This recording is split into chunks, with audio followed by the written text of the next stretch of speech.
All right. Good evening, everyone. My name is Derek Weston. I am the Director of Theological Education and Formation at Creation Justice Ministries, an ecumenical organization helping Christians to better live in right relationship with God's creation. And the PCUSA is a member is one of the ecumenical partners that is involved with Creation Justice Ministries. I'm also recently became an at-large board member of Presbyterians for Earth Care. And so, on behalf of Presbyterians for Earth Care, I want to welcome all of you to this webinar that is going to be featuring a friend of mine, John Creasy, and the work that he is doing with Wild Indigo. John lives with his wife, Alyssa, and three teenage kids in the Stanton Heights neighborhood of Pittsburgh, Pennsylvania. He is the founding director of Garfield Community Farm, the largest permaculture site in Pittsburgh, where he has worked for 15 years. Mm. John is also a founding pastor of the Open Door Church in Pittsburgh. John and his wife Alyssa perform musically as This Side of Eve. For a decade, John has been creating ecological designs for food production for schools, homeowners, and churches. He is a team teacher for Pittsburgh's permaculture design course. Wild Indigo Guild, which we're going to hear about this evening, is John's new endeavor to help congregations and people of faith connect with God through nature and develop the tools to bring effective food justice, environmental justice, and ecological restoration into faith practice. So, John, welcome. Thanks for being with us, and we're anxious to hear about the work that you're doing with the Wild Indigo Guild. Yeah, thank you. Well, welcome everybody. Why don't we start with just a quick prayer? Mm. Um, when I lead prayer these days, I usually ask people to um, get comfortable in your seat, uh, but maybe sit with your feet on the ground and in a slightly more upright position than you would be otherwise, me slouching normally. Um, just take a couple deep breaths.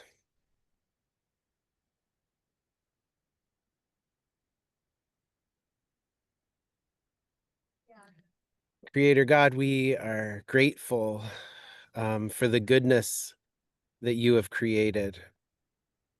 We desire uh, to have a positive impact and not a negative one on the health of your planet and the care of your people. And that seems like a really hard thing these days. And yet we thank you for calling us to be stewards of this goodness. Help us learn one step at a time how to love you, love others, and love this good creation.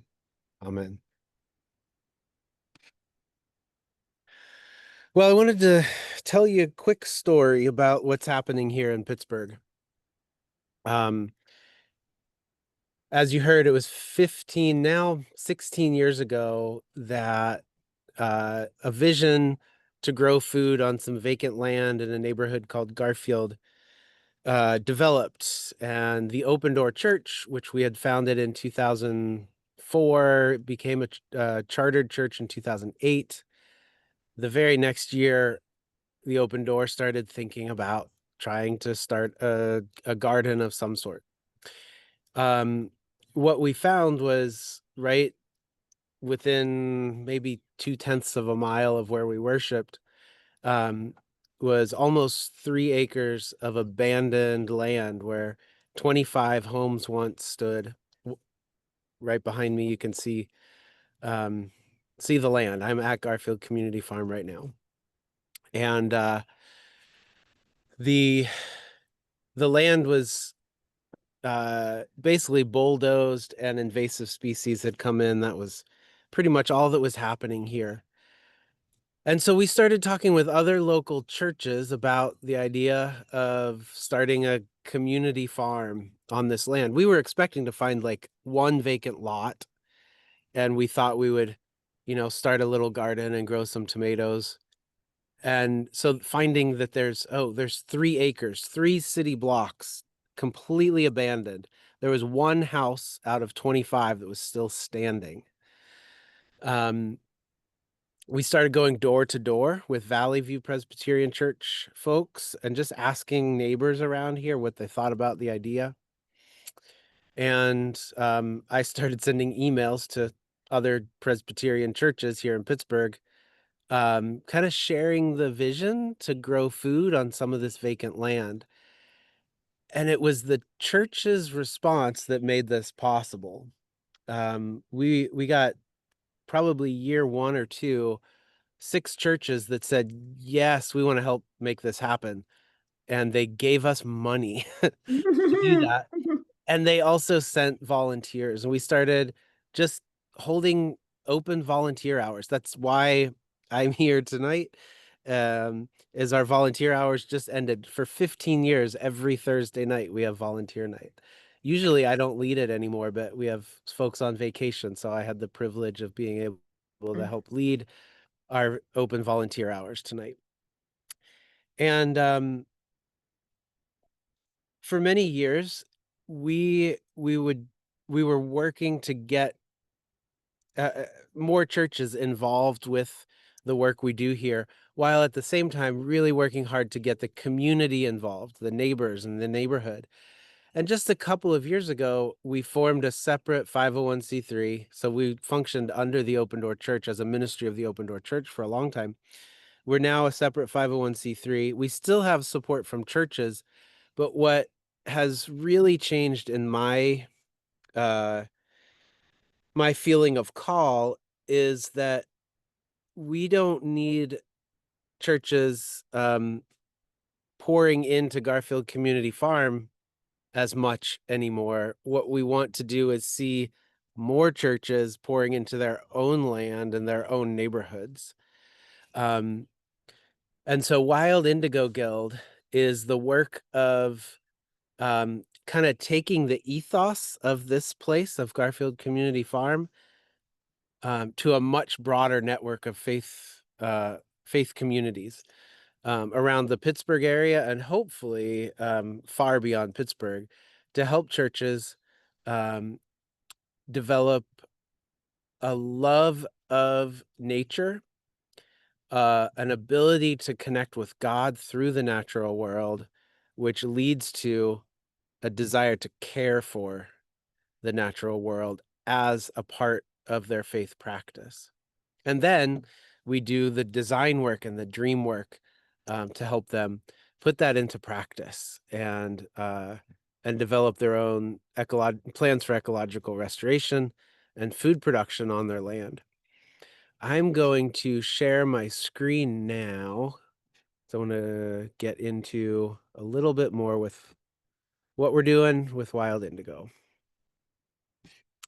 Let's see here.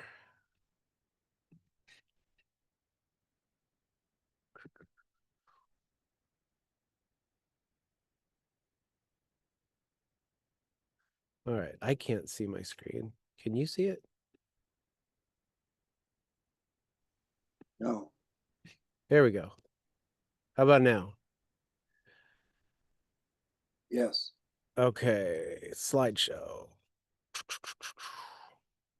Okay, so Wild Indigo Guild. In permaculture, a guild is a group of plants and maybe fungi um, that support each other, that without one piece of the puzzle of plant relationships, with one piece missing, others would be affected.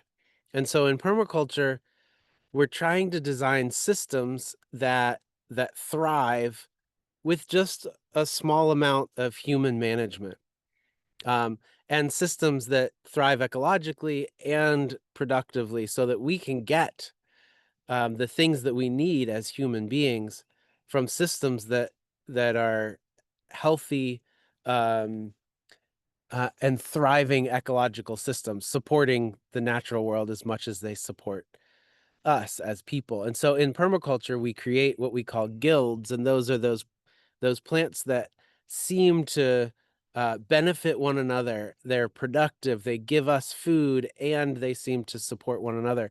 In a guild, you would have probably a primary producer. Say it's an apple tree. Um, Apples need to be pollinated, and we hear a lot about insect species in decline, especially pollinators. And so around our apple trees, we would plant lots of beneficial pollinator plants, hopefully native plants, maybe bergamot and so many things that attract bees, milkweed and Joe Pye weed, ironweed, all of these great native plants that support healthy pollinator populations. So in a guild, we have pollinator plants. We have other plants that attract parasitic wasps and little tiny insects that help with the health of our apple tree. We would plant many other things. Um, and so as we developed wild indigo, we before we had the name, I learned of a new plant, and there it is right there. It's called Amorpha fruticosa. And it has some different names, some different common names. The one that I like the most is wild indigo shrub. It's a native plant, grows here in Pennsylvania and pretty much throughout the eastern United States. Even um, I think there's some really similar plants, same different species, but same genus throughout the West. And this plant is really, really cool because it supports pollinators and beneficial insects, and it's a nitrogen fixer. And it doesn't grow as big as some of the nitrogen fixers that we have here. Now, you might not know what a nitrogen fixer is. It's a plant that has a relationship with bacteria in the soil and is able to draw atmospheric nitrogen into through that relationship with bacteria and deposit it into the soil. It soaks it up. The bacteria helps it get it into its roots. But when it has enough, it releases nitrogen into the soil. So it's fertilizing everything. All plants need nitrogen. It's one of the plants that has this miraculous, literally miraculous ability to fix nitrogen and feed the soil. So it really represents restoration for us. We have it now planted all over the farm as a guild member around all of our different fruit trees, fixing nitrogen, supporting pollinators, and doing its job. It doesn't produce anything for us to eat, and yet it produces so much in terms of the health of the full ecosystem. So wild indigo, we thought might be a good name for a ministry. So wild indigo shrub is a team player in the natural ecosystem. It doesn't produce fruit, but it does support plants, the plants that do produce food for humans. It's a pioneer plant, a restorer of soil. It brings new life to damaged ecosystems. For us, a guild is a group of people. So when we, as Wild Indigo Guild, go into churches, we form guilds. And for us, a guild is a group of people from within a congregation or a community who come together to listen together, to learn, to experience God together, and to do that as we learn about the natural world and how we might connect with it. Here's a photo. This is out here at the farm, and one of our guilds gathered, doing some learning together. So I want to take you through our program just a little bit and what we're doing in churches now throughout Pittsburgh. Each guild works through our 8-week contemplative session. So we don't, one of the things I learned early on was um, the place to start with working with churches to help them think about their land, and how it might become an amazing garden or reforested or whatever it may be, is not to think about the land, but to think about our own relationship with God through the natural world. And so we've developed these 8 sessions, and we guide people in a very contemplative way to learn how to find a sit spot um, in nature and to just learn to pay attention. So we learn to journal. They have homework. We guide them once a week through a session that's about an hour and a half long. It's like pretty much like doing group spiritual direction with a group from each church. And people start to notice things, and it is so much fun to do this with people, um, and just have them going out during the week to their sit spot wherever it can be anywhere they want, and then come back and tell the stories of what they've experienced. It might be in their backyard for some people, for others it's a city park or in a wooded area. Maybe it's at a garden. Um, but they come back with these amazing stories of what they've experienced. Sometimes the story is uh, really simple. It's they found red currants and tasted red currants for the first time while they were sitting. Um, it might be recognizing new insect species they'd never seen before, like that little guy right in the center. I took that photo. Anybody know what that insect is? It's very similar to a grasshopper, but it's not a grasshopper. You can chime in if you want. I'm hoping somebody remembers because I don't. I can't remember. All right. You don't Praying know. mantis? What is it? Praying mantis? No, it's not a praying mantis. How about a katydid? Katydid, that's the name. Yes, thank you. My memory's bad. Katie Sometimes. did, Katie didn't. Yes, it's a katydid. They're so cool. And I actually found that katydid right near where I'm sitting right now. So that's our first phase of the program is working through those 8 sessions. And the second phase is when I start to really have fun, because we start to dream with the guild and with the larger congregation what God might be calling them to. So the drawing you see on the right is one that I just presented today to the senior pastor at Eastminster Presbyterian Church. Eastminster didn't do the full guild program. They just wanted to pay us, which is awesome, to create a design that is all native plants. And I met with the senior pastor today and said, here's my design.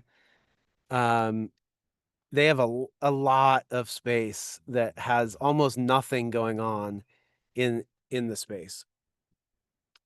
Literally this area right here, you can see it's 68 feet by approximately 60 or 65 feet, and about 15 feet depth. So it's a lot of space there. And what's there right now is black agricultural fabric and mulch and nothing else. So that it's a complete blank slate. And we're going to be putting in a couple dozen different sorts of native plants and edible shrubs, blueberries and red currants, which aren't native, but they're great low growing shrub that produces very well, really easy. We're going to put in a sit spot right in the middle of that area and 2 pathways. So that's phase 2, the dream and the design phase. We gather info, we lead several sessions with our guilds when we do this, really getting their dreams and desires into the design. There's some spaces that we've designed before. On the left, that's a pathway here at Garfield Community Farm through our food forest. Food forest, I'm sitting in part of the food forest right now at the other end of the farm, but down in that area, that was Japanese knotweed, which I think I can see. No, that's not knotweed. That's a persimmon tree. It was Japanese knotweed and crown vetch, which is an invention of Penn State University. They started planting all over the roadsides in Pennsylvania, and now it's an invasive plant. And that was all that was in that space. And now it's several dozen different native and edible plants, most starting with fruit trees. There's apples and pawpaws and persimmons and pears, peach. There's aronia berry, which is a native berry producer, and red currants and black currants, blackberries, raspberries, lots of other things that grow in the food forest. Food forest is kind of a permaculture word. We differentiate a food forest from an orchard by its diversity and its design in the image of a natural forest. So when you look at that picture, it looks pretty wild, right? And full. And it is. We've tried to design from the ground up all the way up to the canopy. And you can see far in the distance that large tree, the tallest canopy, is a black locust tree that's a wonderful nitrogen fixing tree. And it also bees love it. It's one of the first things to flower, and they make lots of early honey from the flowers of black locust. So that's kind of the largest element of the whole food forest, or the big black locust trees that fertilize the whole food forest. You can see some milkweed there and elderberry flowers with a wasp or a hornet, I think, a hornet doing the pollinating. Finally, we get into phase 3 as we work with our groups. And that's when we agree to a design and we start getting our hands dirty together. So these are two, this is a couple that is from the first church we ever worked with. Just last year, about a year ago, we finished up with Westminster Presbyterian Church in Greensburg, and they have a huge property. And it was really, as we got into the design phase, it was kind of overwhelming because they have so much land and so much potential, and also a lot of problems. They have a lot of water problems on the property, lots of invasive species on the edges of the property. There was a lot of challenge, and so we broke it down and got really, really serious about what's going well. And they were like, well, we have this labyrinth out in the lawn, but we can't see it from the parking lot. It's just bricks that are kind of down in the grass. And so we designed a food forest that surrounds the labyrinth. And so this past spring, I think probably 6 weeks ago, went out there with about 20 trees and started the food forest. So we started by planting the trees of that food forest. And so we're going to create this like horseshoe shaped food forest around the labyrinth. I'm really excited about it. And these folks here actually came out to one of our other work days. So after you participate in a guild, you get on our email list, and there's lots of ways that people can continue to volunteer and to participate in the work that we do. Speaking of continued involvement, this year we have gotten serious about thinking about how people can be involved with Wild Indigo, not in an 8-week guild, not in a without an end date. What does it look like to continue to be shaped by this ministry? And so we're doing work now to create what we call the Center Guild. So we now think of our missional guilds are it's like a bike wheel with spokes, and they're on the outer edge. And so all those churches we work with, or synagogues or other community groups, they're all out there on that missional edge of our work. But at the center, we're developing a small community of faith that gathers at a farm out in near Greensburg, still in Allegheny County here. And we will gather for worship and for working together, work with our hands in our new tree nursery that we're developing. So we'll be able to grow most of the trees that we end up putting into the ground in the missional guilds. Is my dream and vision is that the center guild cares for the trees, tends the nursery, and helps them get planted in churches all over the region. Yeah, let's read that. The 3 things we want to do: we will meet monthly for prayer and worship on a farm outside Pittsburgh. We'll participate together in the ongoing work of the missional guilds, and we'll develop a communal rule of life that defines our communal and spiritual practices together. Let's see. I'll show you a few more slides, and then we can take some time for just some conversation. This is one of those first 8 sessions. This is the 7th module, the 7th session. And this one's called Participate in God's Restorative Communities. So in this session, we guide people to think about their participation, not in what they want to do, but in their community, in their neighborhood, things that are already happening, looking for the good work that God's already doing, and think about how we might participate in that. We always begin with a welcoming practice, a prayer, follow up to the previous session, and then we have an animating question. So this is the question that throughout the hour and a half that we have together, we kind of keep coming back to. So this is our question for session 7. What community restoration efforts have you been a part of or inspire you?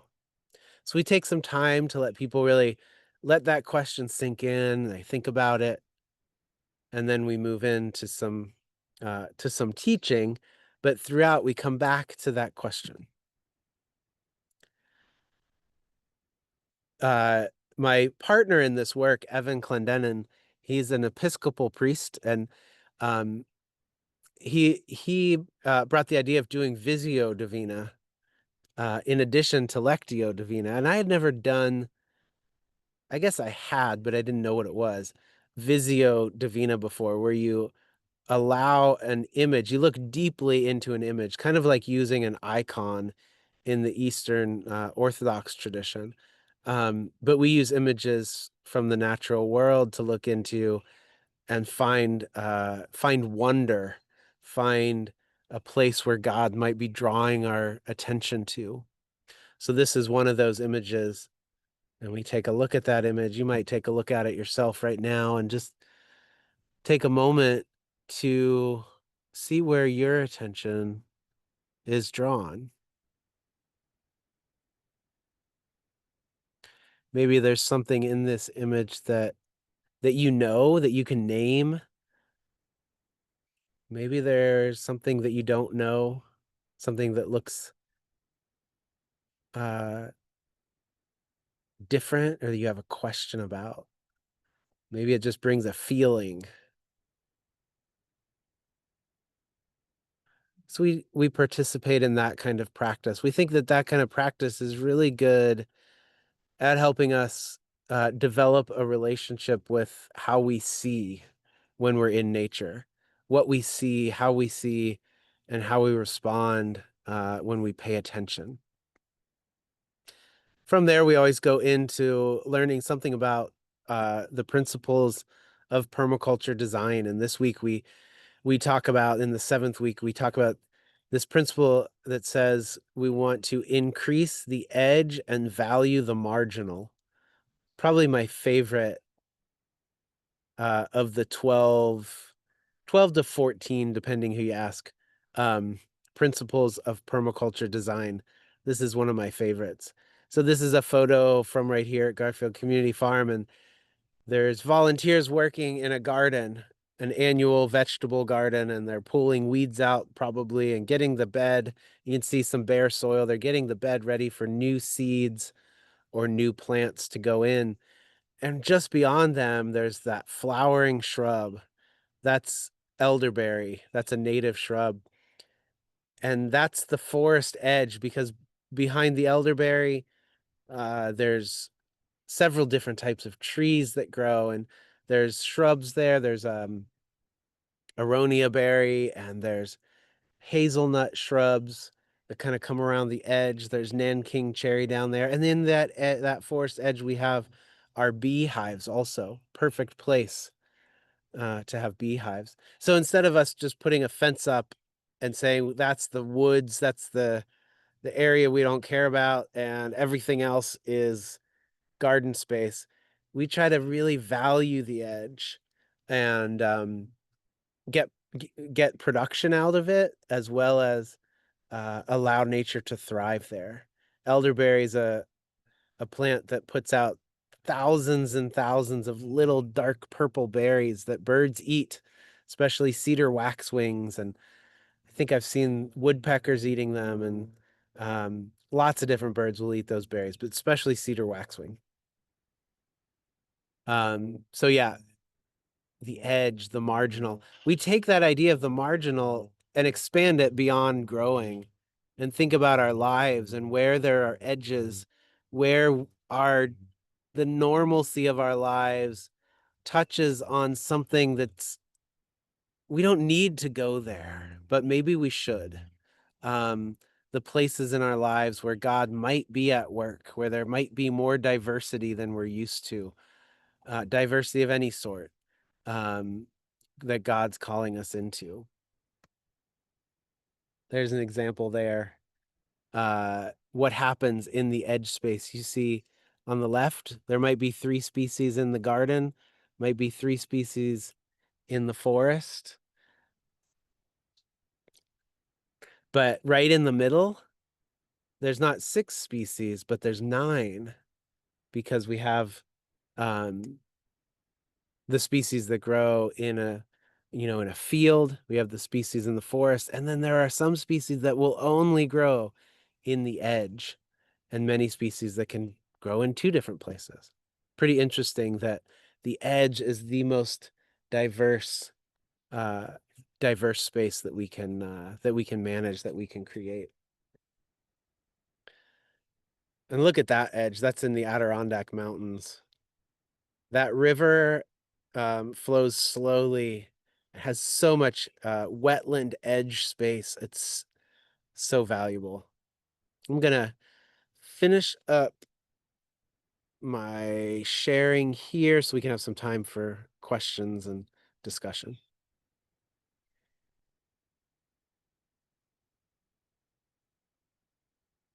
I'll put Derek on the spot, because he is a great question asker, and he's a podcaster, and I know he has good questions. So why don't you want to get us started with I I any actually had a question. Yeah, awesome. I actually had a question. The spiritual formation pieces that you and Evan do, um, I think there's a lot of places in the church where we will take our Bible study, or we'll take our adult Sunday school class or whatever, and we'll do it outside. Hmm. And we don't really change the content of the Bible study, or we don't change the content. It's just we're doing it outside, and we make that a new environment. What's different about the kind of spiritual formation that you're doing, where you're really leaning into the world, that's the natural world around you, and the species that are around you? I feel like there's something that's almost fundamentally different between taking a Bible study outside and what you're doing in terms of spiritual formation that connects to the natural world and connects to the things that are being grown.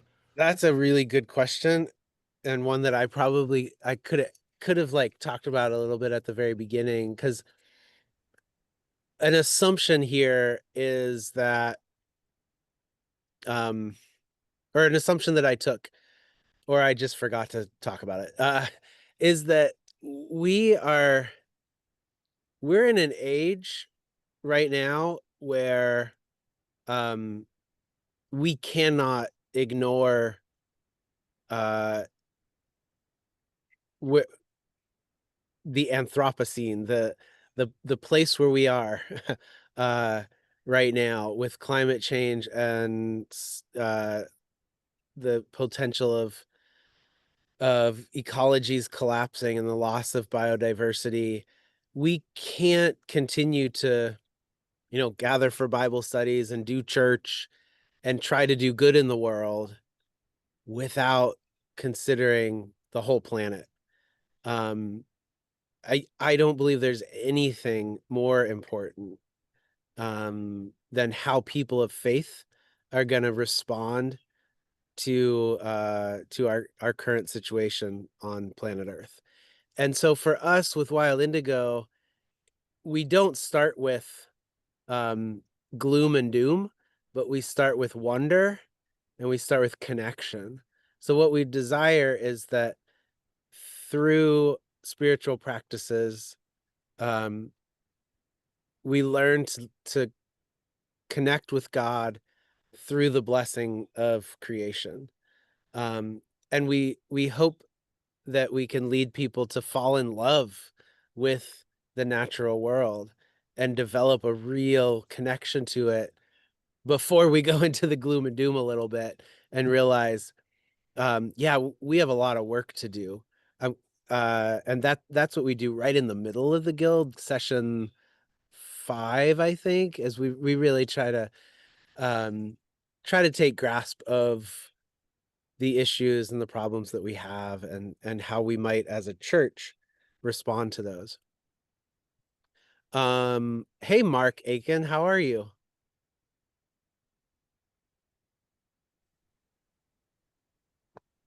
John, do you want me to call on people with their hands raised, or do you want to I do that? I could do that. I see Okay, Mark. I okay. said hi to Mark, but Mark, if you have a question, you might just be saying hi. That's fine too. But if you I have think Nelson had his hand up first, and then David, okay, and then Mark. well, we can go that way. Okay. Nelson. So thanks for your presentation, John.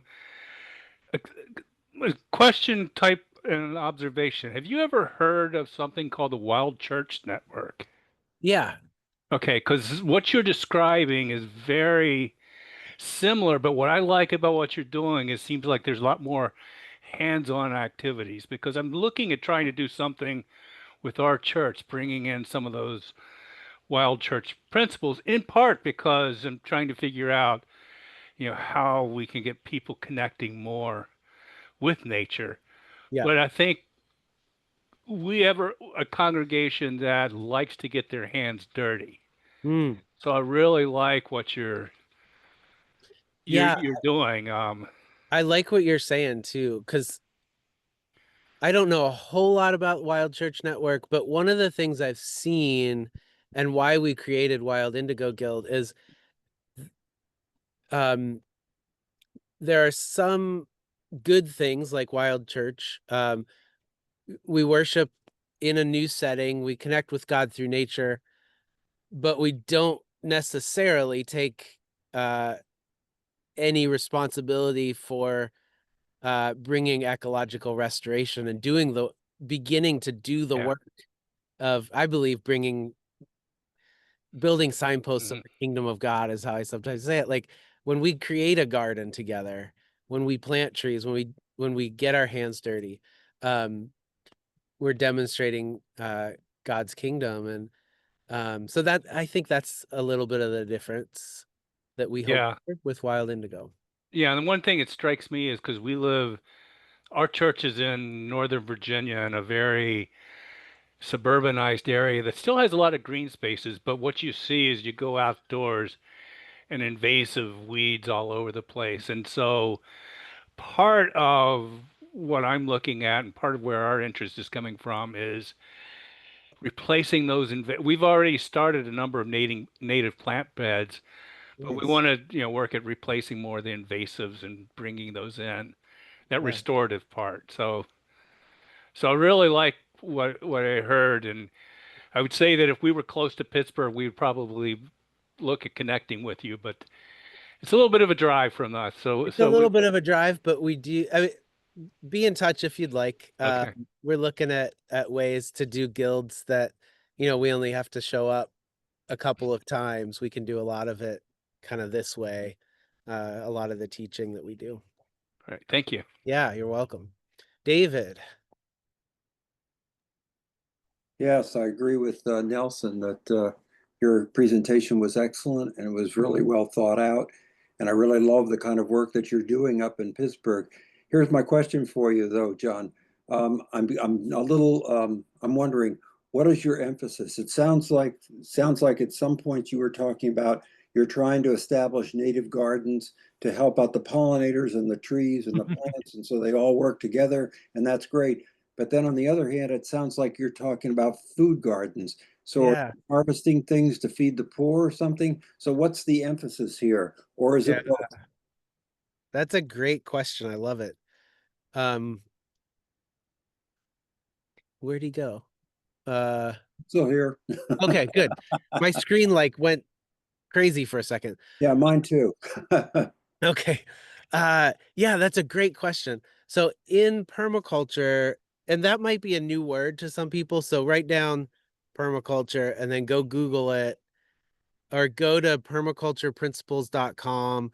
Permaculture is a movement that's been around since the 1970s all over the world, started in Australia. And the simplest way to think about permaculture is doing um doing agriculture and really all the things that we do as human beings in a way that we get what we need and we see ecological restoration happening at the same time in the same place. It seems like a vision that's just impossible.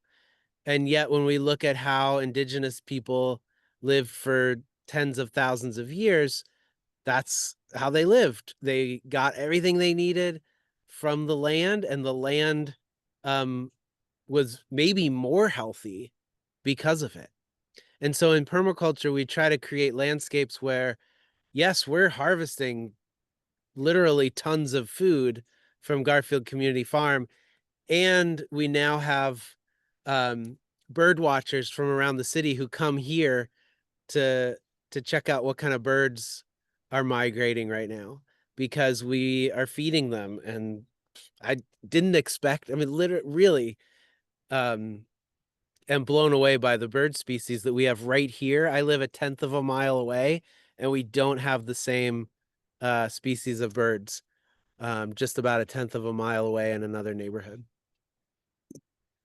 Does that answer your question of saying both? I think you're saying both. Yes. Okay. I got Mark and then Perry, two guys that I know.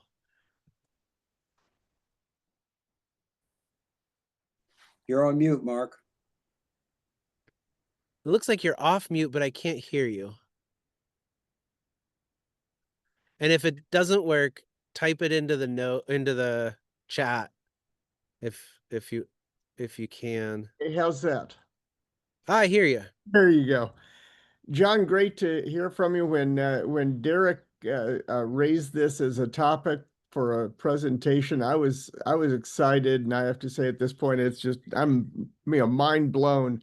It's wonderful to see this evolution of what you're doing, and it really this contemplative intentionality of the process as you go through is wonderful. And I'm wondering this is one of your steps, and there's a lot of steps in here, but how do you take the group and go through that step from the contemplation of their space to the design and identifying what sort of permaculture you're going to go with in that space? What are some of the things that go into that? Some of the things that go into that are spending time in the space and just getting to know the space. So we spend like some intentional time, again, kind of contemplative time, but just paying attention to what's happening. How does the water flow through the church? If we're really looking at church property, we don't have to in the guild, in our program. It doesn't have to be about a church's property. we work with churches that don't have any property, but if it's a church property, we just spend time there without trying to say what we want to do. We just try to understand the beauty of the space as is. And it seems like things just evolve from there. So we really try to draw out from our members, from the members of the guild, what it is they're feeling and seeing. And oftentimes there's a lot of agreement that develops very quickly. And I mean, this is new. This is 1 year old. Um, but but a lot of agreement oftentimes between people in the guild saying, well, we have this, the one at Westminster was, we have this labyrinth and people aren't using it. Yeah, we'd love to plant trees, but how can we do that in a way that highlights the labyrinth? And so it built from there, native flowering plants around it, and making this beauty of a thing that will also feed people through all the fruit that is grown. So that answers a little bit. There's still some challenge there though, and we're still learning how to move from one phase into the next. Sounds really cool. Thanks. Thanks, Mark. Perry was My, next. yeah, thank you. This has been great. My question is related to the issue of marginal guilds on the edge of forest and field. Yeah. And it's a book question. Have you or has anybody on this webinar heard or read the book Food, Farming, and Faith by Gary W. Fick? It's about 10 years old. I have not. Okay, I can get you. Okay. Once I find my copy, I'll get it to you. Okay. He talks about how there's maybe some evidence that the in the Bible that the Garden of Eden wasn't as much just a pure garden as it was kind of an orchard, or Yeah, it was a food forest. Yeah, food forest. Okay. Yep. I love it. Which I think is, reinforces that idea that the relationship between trees and forests and open areas is very important, and and possibly a very ancient relationship that we've sort of lost track of the importance of. Yeah. By the way, Perry, there's a photo of you on the Wild Indigo website. You were involved in the very first tree planting we ever did at Beulah, before we even called this Wild Indigo. It was like one of the first things we did. And I remember that. I have a picture you putting a tree in. So yeah. Thank you. That was a great time too. It was. Yeah. Yeah. And that's a sister church kind of not far from us, with a long history of interesting involvement in creation. So absolutely. And I'm also very much interested in the that center guild and the idea of starting a tree nursery. But we can talk about that some other time, hopefully soon. Cool. Courtney. Hi, John. So I'm curious about what drew you. So I think it's not to permaculture, because it sounds like that's more recent, but so to ordained ministry and to whatever it was that started you down this path. And if you would name that, like, was it environmentalism? Was it recycling? What was it that started you down this path? Yeah.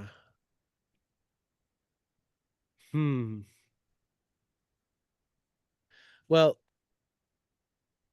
I often joke that, like, when I started in seminary, I was a closet environmentalist, because I didn't know how that could possibly play out in Christian ministry, because I'd never seen it 20 years ago. I'm sure it was happening for sure, but I hadn't really seen it.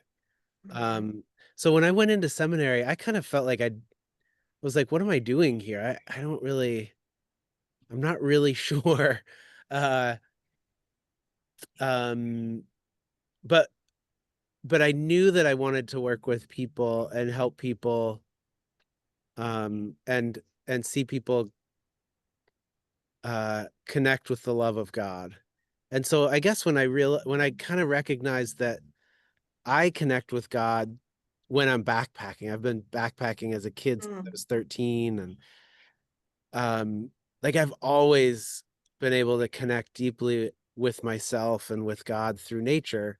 And I guess when I really started putting those two things together, and then we had the opportunity to start this farm, very quickly it was like, oh, this is how things are going to fit for me. Um, so now I just finished at the Open Door Church, which is the only place I've ever pastored. I was there for 20 years after we started the church, and I finished up there. And now I put full-time effort into Wild Indigo, paired with being the executive director of Garfield Community Farm. So yeah, that's where we are now. Thanks for that question. That's cool. That's cool. Thanks. Yep. Jane? Yeah, hi, John. I apologize if you've already answered this question. I had to leave for a few minutes. But I have a question about the wild indigo plant. Oh, yeah. Since it is a nitrogen fixer, I'm wondering if it can be used as a winter cover crop.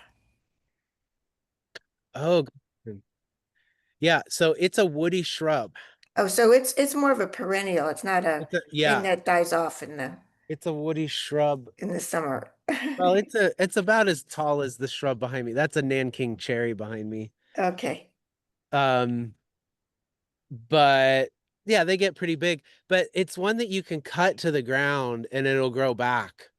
So even though it's a woody shrub, you can prune it hard, and you could mulch with it, but more like in a food forest. Like you could cut the branches and the leaves and put them around the Mm-hmm. fruit tree, Mm-hmm. or run it through a chipper, and the tree's going to grow back, or the shrub's going to grow back just as strong the next year. So it can be used like that, but it's a little different than growing like clover, Yeah. alfalfa. Okay.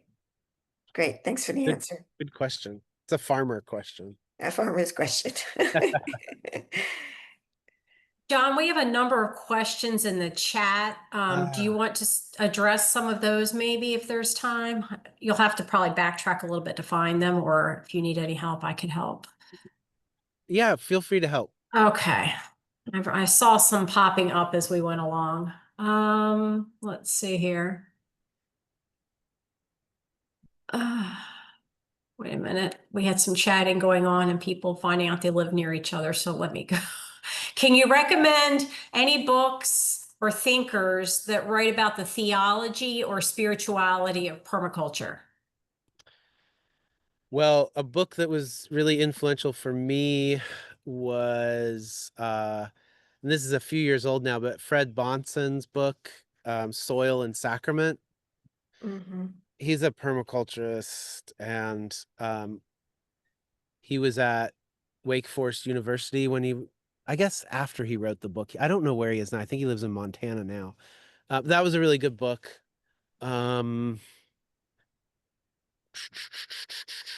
There's Victoria Lures, I think is her name. A book called The Understory. It's Mm-hmm. more like, it's more her telling her story.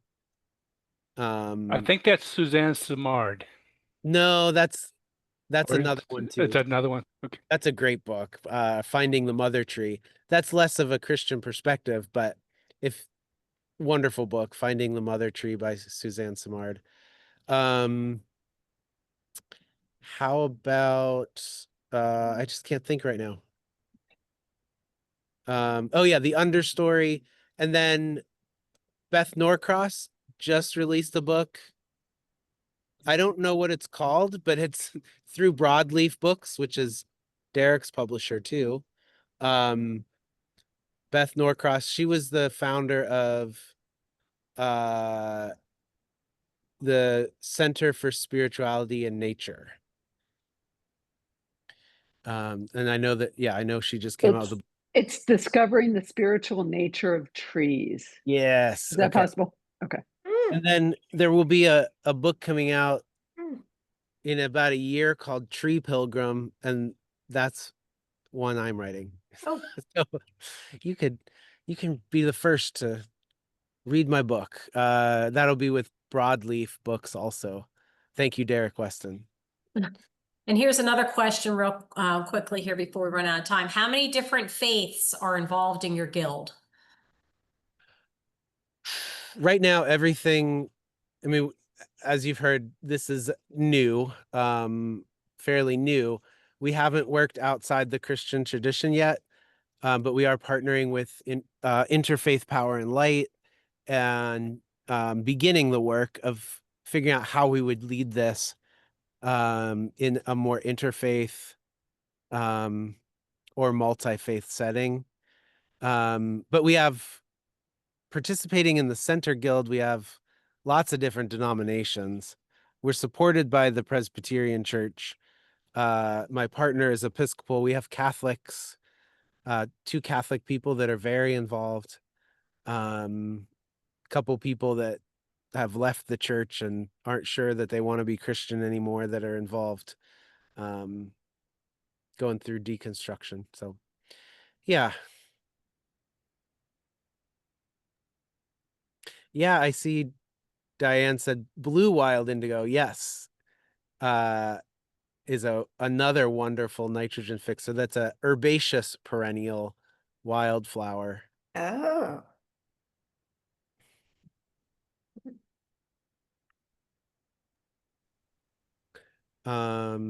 David, you have your hand up. Yeah, I hope it's okay to do another question. Yeah, thanks, John, again for all the information you're giving us. I'd love to have that list of books that you rattled off way too quickly Sure. for me to keep down. So here's my question for you. Whenever we start talking about using church grounds for doing something like what you're talking about, there's this traditional look that churches must have. I'm sorry, that's the way it has to be. It's grass leading up to shrubs, leading up to trees. That's what you need. So how do you get around that suburban, how should I put it, suburban paradigm? Great question. One way is replacing shrubs like maybe you have an English yew shrub. You know, yew shrubs are all over the place. They're not native. Right. They don't serve Yep. a purpose for us in this part of the world. Replacing that with something that's native, it's going to look different. And maybe you can talk people into something that doesn't have to be pruned into a square or a perfect circle. But kind of following the same geometric lines is one way we've gone about it. And we've done some of that with Eastminster and having the shrub layer in the back that leads down to smaller shrubs that leads down to, kind of moving downhill. So there's some traditional landscaping in that. The other thing that we'll do is have our guild look for permission to just do this little spot. Just start with, a little area where we want to have a wildflower meadow, and it's only 20 feet by 20 feet. Yeah. And see if they go for it. And just start small and experiment. There's nothing wrong. There's a lot of good in starting small and moving from there. That's a good point. I mean, we do have a Monarch Way station, and it's described by the people in the property committee as "quote unquote" really ugly. So it's in a place that's where almost nobody sees it. So hey, so it's ugly, but nobody sees it. So come on, get real. Right. But it's just a challenge because it's that paradigm that we're all stuck with. Our homes are that way. Our churches, our places of business all have grass leading up to shrubs, leading up to trees. And it's lovely, but as you say, it's not native.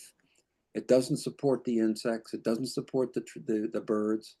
Right. And so it's trying to break that pattern, but still do it as in an aesthetically pleasing way. So that just wondered if you had any tips. So thank you.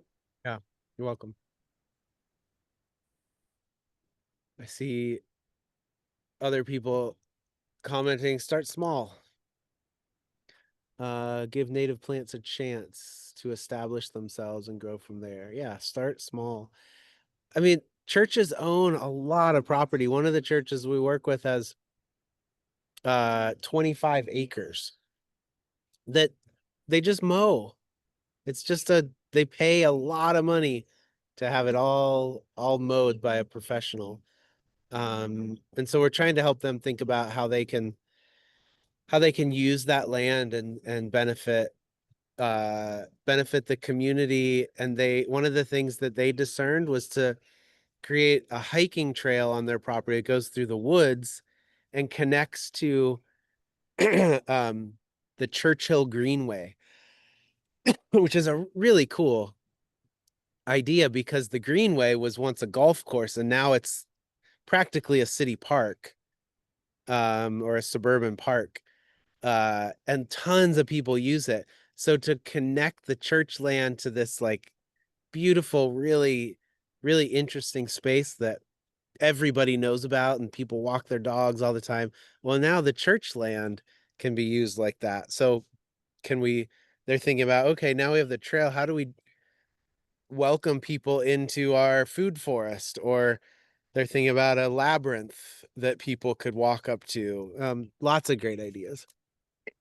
Hey, John, we want to honor people's time. So Oh, yeah.